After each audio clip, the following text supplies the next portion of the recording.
There are moments in life where you look around and it feels like nothing's changing. You're doing everything you know to do. You're praying, you're pushing, you're working, you're being faithful, but somehow it still feels like you're stuck. Ever been there, when the progress is so silent, it almost feels like it doesn't exist? When you're looking for a sign and all you get is silence, and then the enemy starts whispering, "See, you're not growing, you're wasting time, you should have been further by now, look at them, look at you." But let me tell you something that might just disrupt that lie the enemy has been trying to sell you. Just because you feel stuck doesn't mean you aren't growing. Sometimes growth is quiet. Sometimes progress is invisible. Sometimes God develops you in places nobody sees so He can use you in ways nobody expects. See, we've been trained to think growth always looks like movement. We think growth is always visible, always measurable, always dramatic. But have you ever planted a seed? Do you know what it looks like under the soil when nothing looks like it's happening above it? That seed is splitting, that seed is breaking, that seed is shedding what it used to be so it can become what it was created to be. And it's happening in the dark. I came to speak to someone who feels stuck in a dark place, in a place where you're not getting the feedback, you're not seeing the fruit, you're not feeling the momentum. You're not even sure if you're still in God's will. But can I tell you that dark place might just be the soil of your next season? God hasn't forgotten you. He's forming you. You're not stuck. You're being rooted. And roots grow down before fruit grows up. That's the principle. That's how God works. Because if you produce fruit before your roots are strong, the weight of your blessing will crush you. You'll be fruitful for a season, but you won't be sustainable. And God is too good to give you what you're not rooted enough to carry. So yes, it feels like nothing's moving. Yes, it feels like your prayers are bouncing off the ceiling. Yes, it feels like other people are passing you by, getting promoted, stepping into relationships, walking through open doors, and you're still stuck on the same level. But God isn't ignoring you.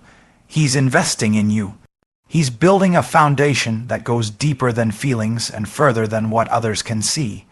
What if this season isn't about results but about resilience? What if this is the season where your character grows deeper than your comfort?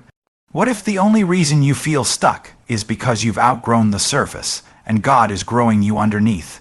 See, caterpillars don't get to see the wings forming. The cocoon looks like confinement, but it's development. It looks like isolation, but it's preparation. It feels like stagnation, but it's transformation. And when it's time, you'll emerge with something you never saw coming, but only if you don't give up in the middle. There are some of you God gave you a word, but the weight of waiting has you questioning the word. But don't confuse slowness with stillness. Don't confuse quiet with absence.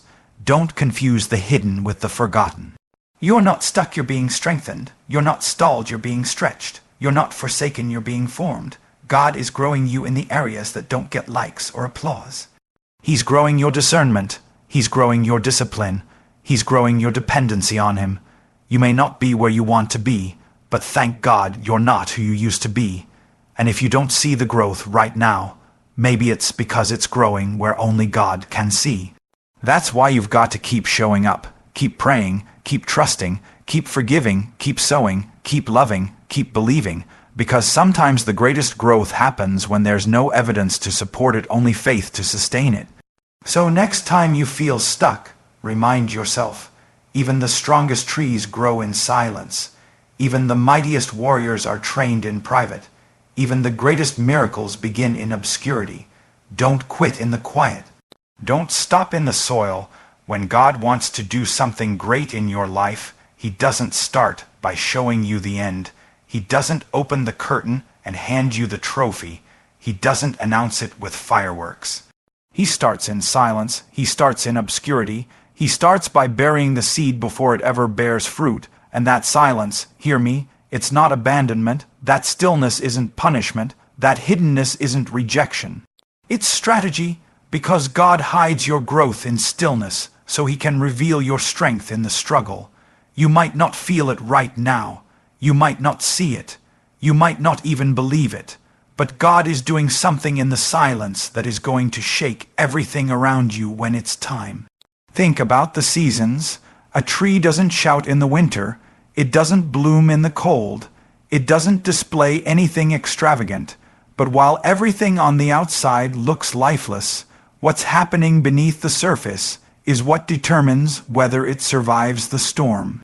Roots go deeper in the winter, roots grow stronger in the cold, and roots are where strength is made. That's what God does with us. He lets us sit in seasons that seem silent to stretch us where no one else sees. He will shut every door you thought would open. He will delay every break through you thought was overdue. He will strip away the noise, the people, the distractions, not because you're being punished, but because you're being prepared. You think you're stuck? You think you're failing? But what you call stuck, God calls still. And what you call still, God calls sacred. He's teaching you to walk by faith, not by feedback. Because if you only know how to grow when people clap for you, you'll shrink when they criticize you. If you only know how to move when you feel momentum, you'll retreat when you face resistance. God hides your growth in stillness so that your confidence is built on Him, not on circumstances. So your identity is rooted in His Word, not in their opinions. So your joy isn't wrapped up in what you see, but who you trust. That's why He'll take you through a season where it seems like your prayers are hitting a wall, like your efforts are going unnoticed, like your dreams are stuck in traffic. Not because they are, but because He's teaching you how to war in the quiet, how to stand in the silence, how to trust when there's no sign. That's faith. There are times when we beg God for acceleration, and He gives us incubation. Times when we ask Him to open doors, and instead He closes windows. Times when we think we're ready, and He says, not yet. That's not delay. That's development. That's not punishment. That's pruning. Because if He gives you what you want too early, you'll ruin it. You won't be able to carry it. You won't have the endurance to sustain it. You'll fumble the very thing you were supposed to steward. So He'll keep you in a still place to build stamina. He'll keep you hidden to sharpen your identity. He'll isolate you to clarify your vision, because if He doesn't train you in the quiet, you'll be destroyed by the noise. Do you remember David? When the prophet Samuel anointed him king, it didn't happen in a palace. It happened in a pasture. David wasn't in the spotlight. He was watching sheep, forgotten by his own father, left out of the lineup. But God saw him in the still place. God developed him in the lonely place. God trained him with lions and bears before He ever sent him to Goliath. Why? Because God hides your growth in stillness so He can reveal your strength in the struggle. He knew David's character had to be forged before his crown could be worn. The sling didn't make David mighty. The stillness did. The hours no one saw, the nights no one clapped for, the worship in secret, the tears in silence. That's where strength was born, and maybe you're in that same pasture season. Maybe you're showing up, serving, trying to be faithful, but you feel overlooked. You feel invisible. You feel like your time passed you by. But you need to know the pasture isn't punishment, it's preparation. You're not delayed, you're being developed. You're not forgotten, you're being fortified.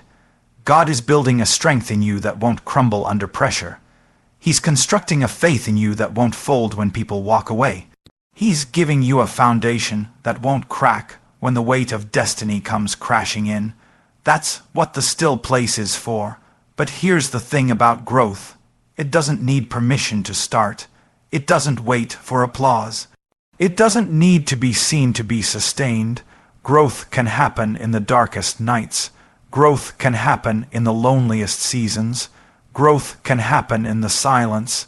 It doesn't always look like expansion. Sometimes it looks like contraction. Sometimes God doesn't add to your life. He subtracts. Sometimes He doesn't open doors. He closes them, and in the moment, it feels like rejection, but it's really redirection.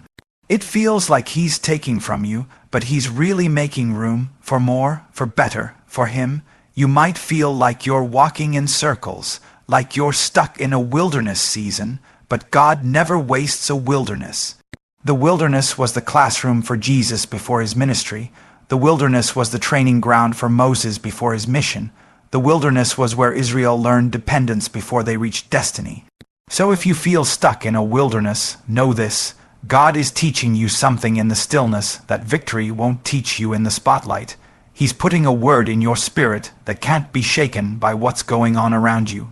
He's proving himself faithful in the dry places, so you won't forget him in the blessed ones. And here's the part we don't always want to hear. Growth often feels like grief, because growth requires letting go. Letting go of comfort, letting go of control, letting go of what was so you can make room for what will be. That hurts, that's hard, that's confusing, but it's necessary. You can't grow and stay the same. You can't grow and stay comfortable. You can't grow and carry everything with you. So God will allow you to feel stuck to teach you how to trust him beyond your feelings. Because feelings lie, feelings shift. But faith stands. Faith says, even when I don't feel him, I trust that he's working. Even when I don't see change, I believe he's growing me. Even when it feels like nothing's happening, I know he's preparing everything. So maybe the storm you're in is not meant to stop you but to strengthen you. Maybe the silence isn't God ignoring you. It's him inviting you to listen deeper. Maybe the stillness isn't the absence of movement. It's the presence of maturity. Maybe he's doing something so deep in you that it can't be rushed. It can't be marketed. It can't be measured by what people post.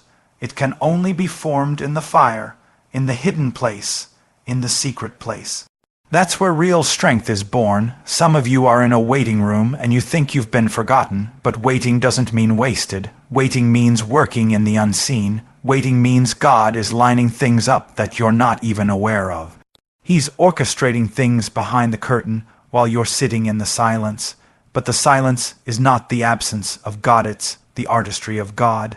He's the master potter, shaping you when you feel most fragile. He's the refiner, burning off what can't go with you into the next season. He's the author, writing the part of your story where the tension builds before the breakthrough comes. That's why you can't curse the stillness.